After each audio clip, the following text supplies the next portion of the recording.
Live from the universe, welcome to Spiritual Awakening with Dr. Aaron. It's time to claim your birthright of prosperity, vitality, and love. So grab your tea or coffee because together we're awakening the world. May you live your truth. Do you ever wonder why you're not able to have success? Or why you're not able to complete projects, or why relationships and marriages fall apart and people go their separate ways, or why things crumble and why things don't thrive?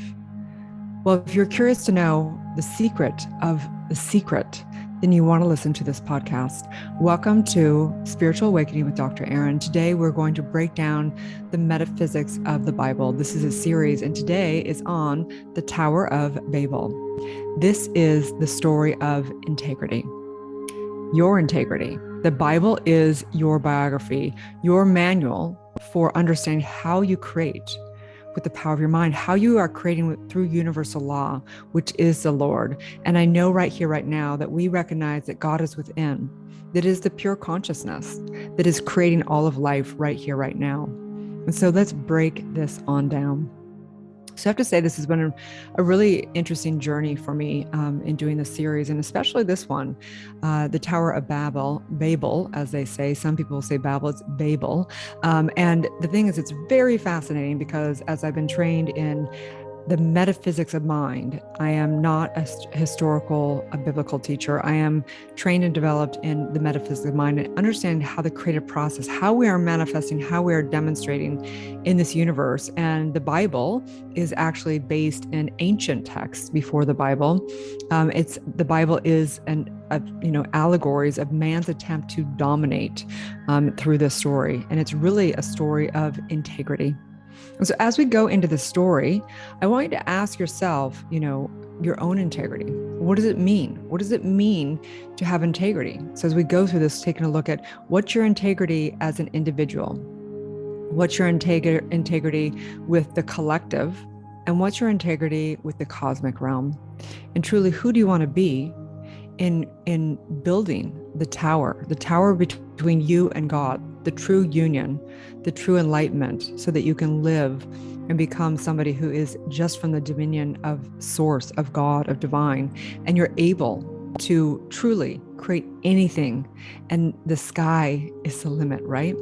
Isn't that what we're trying to say here, right? So let's break this on down from a second grade perspective, as I say. So I've been going through the Genesis and biblical stories on metaphysics and breaking this all down. So here we have Genesis. Here we have the 6 days of creation where God created the earth and the heavens and goes through all of that. And on the seventh day, God rested. You rested, right? Then we have the story of Adam and Eve and being cast out of the Garden of Eden and eating from the tree of knowledge, and really understanding judgment and understanding how we create exponentially through that. Then we got into the stories of Cain and Abel and understanding Abel is the breath and the part of us that really is able to create from source. And Cain is an earthly man that really, truly was somebody who looked to the world and judged in comparison and things like that. And going through those stories of how Cain killed Abel and how Eve bears another son, Seth, and how after many generations after Adam, Noah and the entire world was challenged with the seas and the waters that really signified our subconscious and the cause and effect, and how if we don't get to right mind and go to God first within, we don't preach God as some man in the sky, but God within, that we will really be taken over. We will be taken over. We won't be able to survive. And that is really the truth. So as we go through this, we now come to the story of the Tower of Babel. So again, this is an allegory of man's attempt to dominate, with really basically not going to seeking the truth, the integrity within. So as we know, this is really kind of like the first skyscraper, if you will. And this again represents, the story has been in many things, which is, the ancient, all the pyramids and all the great teachings of what we're able to do in the physical realm of building something, which is the significance of building a true temple within, right? Building a tower to God. This is the allegory. This is a metaphor. This is the part of us that has, what are we really building here, you guys? What are we doing in this 3D realm of being able to move, physical construct, matter together? So this was really the first skyscraper of a metaphor of what we're able to build. And this tower was intended to reach the heavens so that one could ascend with the commune directly with God themselves. This is the construct, right? So in the building of this tower, it was a bridge to connect, the human being with the creator. And isn't that what we're doing? Isn't that the point, is to have heaven here on earth, right? But it was the exact thing that they were resisting that created, which was really the fear of being scattered. They feared. And so they were putting all this energy in there. And it said that they had really good intentions. Their intentions were to come together, to use the wisdom of the universe to create what we don't even know, right? We don't even know how the pyramids were created, right? We don't even know how the actual Tower of Babel was created, because the truth and the wisdom has been lost. And this is what we're looking at right now. This is a metaphor for what's happening when people do have wisdom in the universe and they use it to create chaos. So here they are, I'm just imagining here that they're building this Tower of Babel, right? And they've come together and they have maybe there's some, men that are dominating, right? And what happens, right? We begin to cast out ourselves from ourselves. This happens in relationships, in marriage, in business, in friendships. We begin to say we're right and you're wrong, right? We begin to not be able to communicate, which is communing, right? The true communication is to commune with Source, with God, and build our integrity of our relationships based on these principles, asking for what is our next one thing to do in union versus what's in it for me, right? So this is the exact thing. So Noah, the story going back to the very beginning, Noah, was in the ancient area of Babylon, and they came to settle in a land called Shinar.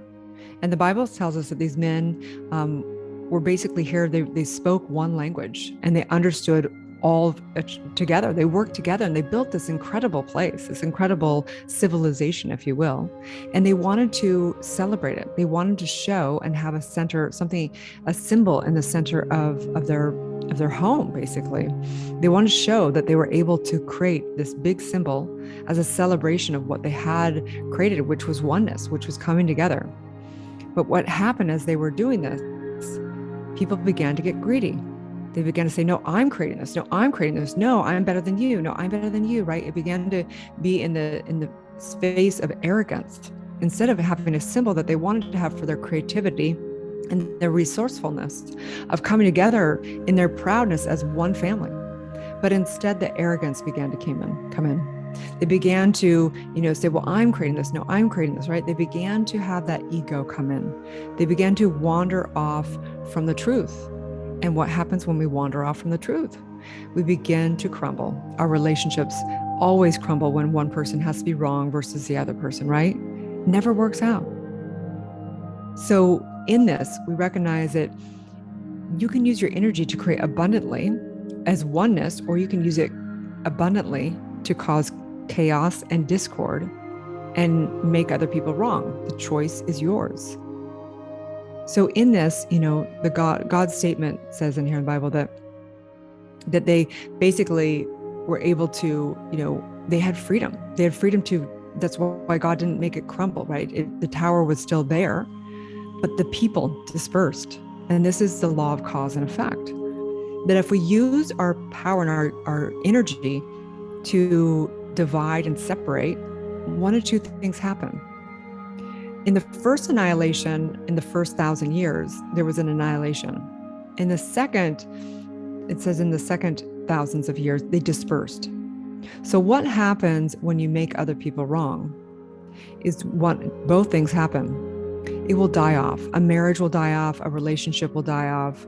A company will die off. A community will die off if everyone starts saying it's about me instead of about the community, instead of having it be about what's in the highest good and the harmony. The other thing will happen is people will disperse. And you'll see it right now in the world, that people will disperse around when powers are not being used for the highest good, or there's tyranny, right? Then people begin to go to different places because it doesn't work anymore. So people have to go away. They have to find new energy. It's the survival. It's the law of supply and demand as well. Universal law of supply, that people will seek what is theirs to have done, right? But scattering has to happen. And this is the inverted, exponential, infinite expressions of God. And this is the way that it feels like we're in discord, but yet the truth is that truth prevails. So it's said that the Lord confused the language. And this is why Babel is now what we consider Babel. When someone goes, oh, they're babbling, which means they're not speaking truth. You're babbling if you're not speaking truth, right? The opposite of righteousness is babbling, right? So why is this? Because when we're confused, it's said that there's 72 different sources of language, right? There's 72 different things. That's why we have 72 letters in the alphabet. That there's so many divisions of the one thing, and they make us all feel like we're separate. But the truth is that we're one. The truth is that we are building that tower and we're dispersing at the same time. We've read this through so many great things like the Great Pyramids in Chula and the Great Pyramids in Egypt, that this story is not just about the Bible. This story is about you. This story is about how you are creating exponentially through the words. What are you saying with your words? Because your words are your integrity. Your words are going to speak out into the world. You're either going to babble and jumble and confuse and divide and annihilate, or you're going to speak truth, and you're going to be integrity, and you're going to come together, and you can commune in the heart and the oneness.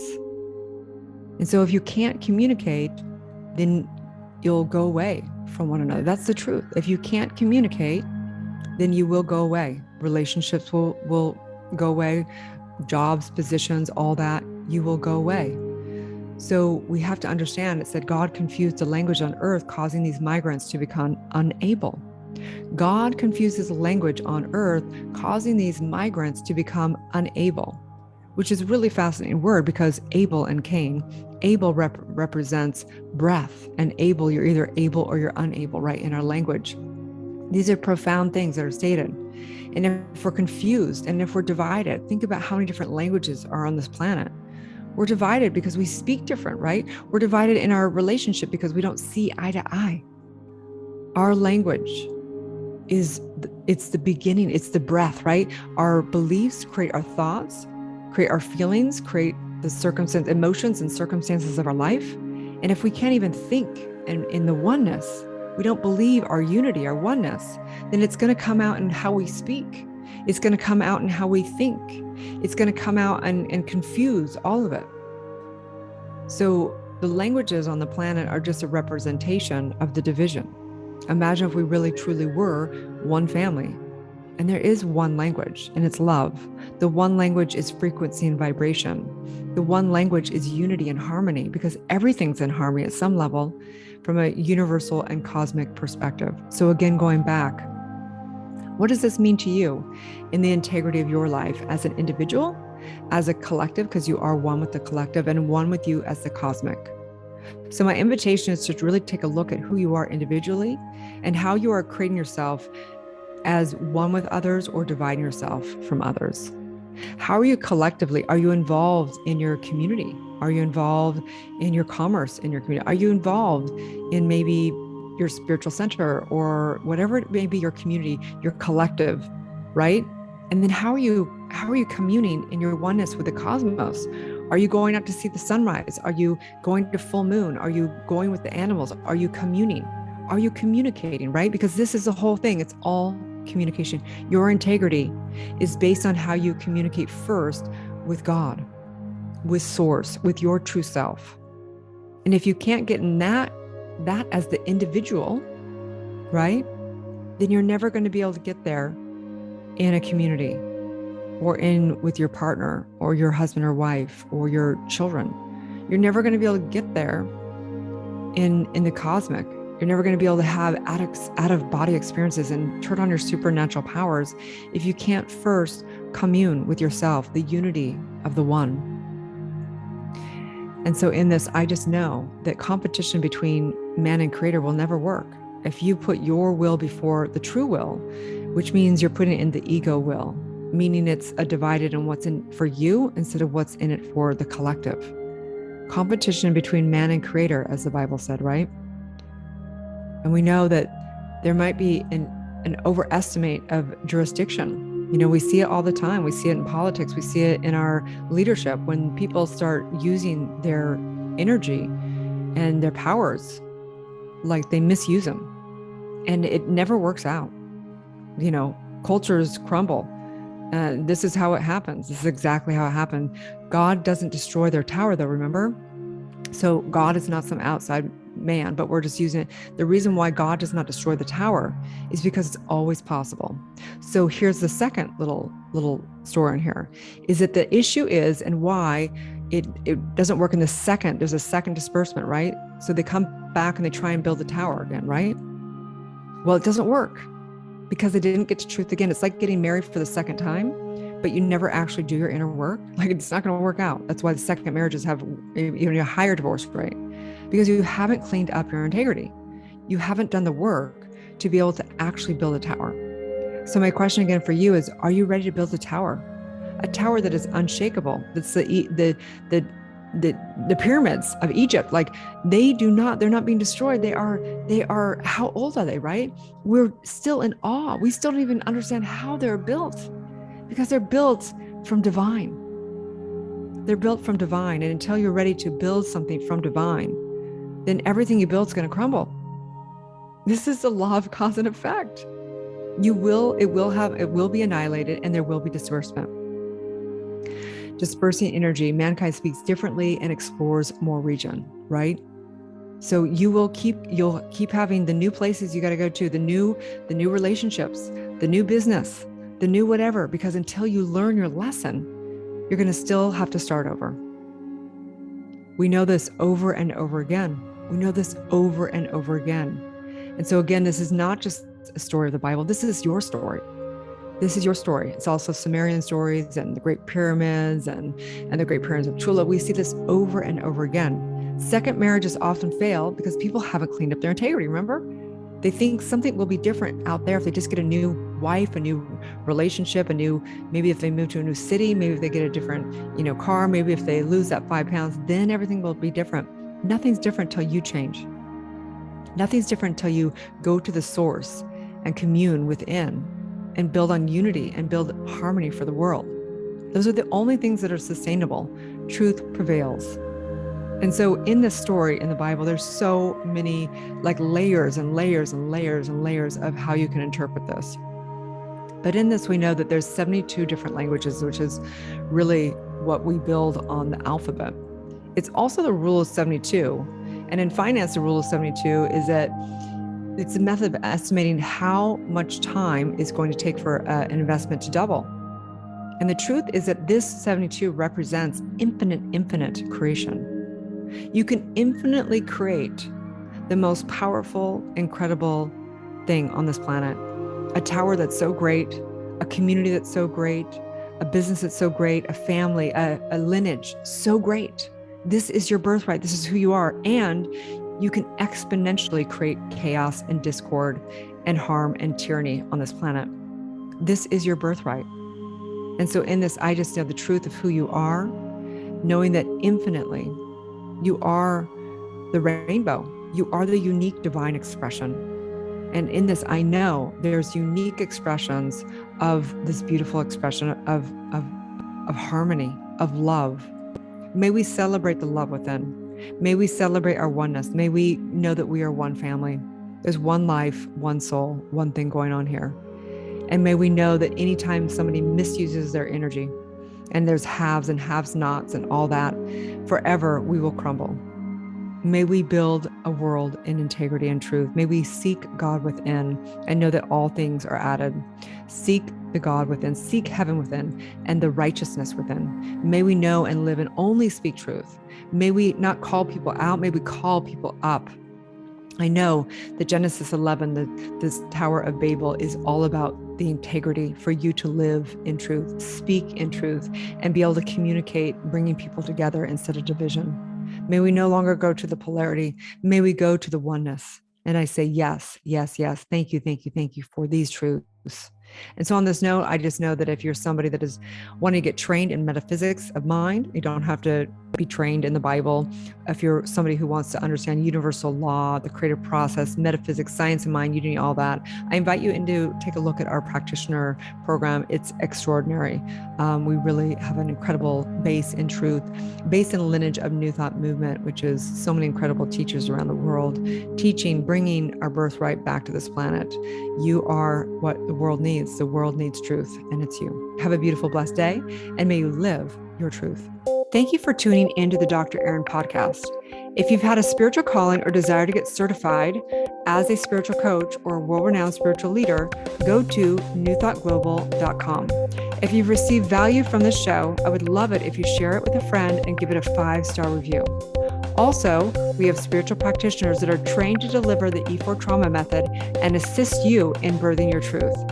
So let's be friends on social media. Again, my handle is drerin.tv across all social media. Have a beautiful day, and may you live your truth.